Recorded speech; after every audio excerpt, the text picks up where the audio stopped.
آپ نے صبر اور شکر یہ دو ٹرمز اکثر سنی ہوں گی، اور مجھے لگتا ہے ہر عام مسلمان نے کبھی نہ کبھی یہ الفاظ سنے ہوتے ہیں۔ Welcome to day 14 of understanding Quran together. آج میں آپ کو صبر کے بارے میں بتاؤں۔ ہمارے ہاں سب سے زیادہ مس انٹرپریٹ ہونے والا لفظ ہے صبر۔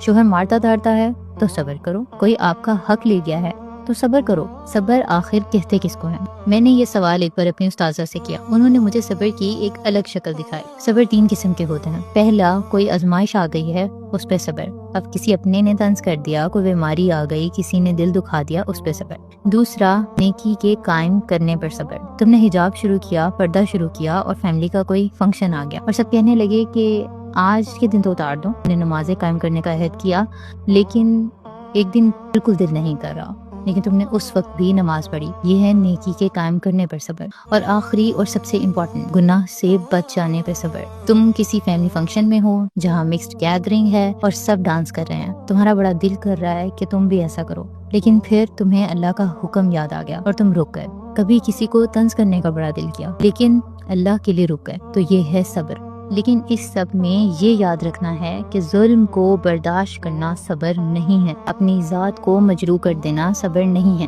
صبر اس بات پہ کرنا ہے جس کو درگزر کیا جا سکتا ہو۔ دلوں میں کینہ رکھ کر صبر نہیں ہوتا۔ اکثر لوگ اپنے اسپاؤسز کے ساتھ پوری زندگیاں گزارنے کے باوجود ان کے خلاف اتنا کچھ بولتے ہیں اور پھر کہتے ہیں ہم نے تو صبر کر لیا۔ یہ صبر نہیں ہے، یہ تو برداشت ہے، کیونکہ صبر اللہ کی ذات کے لیے کیا جاتا ہے، اور جو چیز رب کے لیے کی جائے اس پہ شکوے شکایتیں لوگوں سے نہیں ہوتے، جیسے حضرت یعقوب علیہ السلام نے کیا۔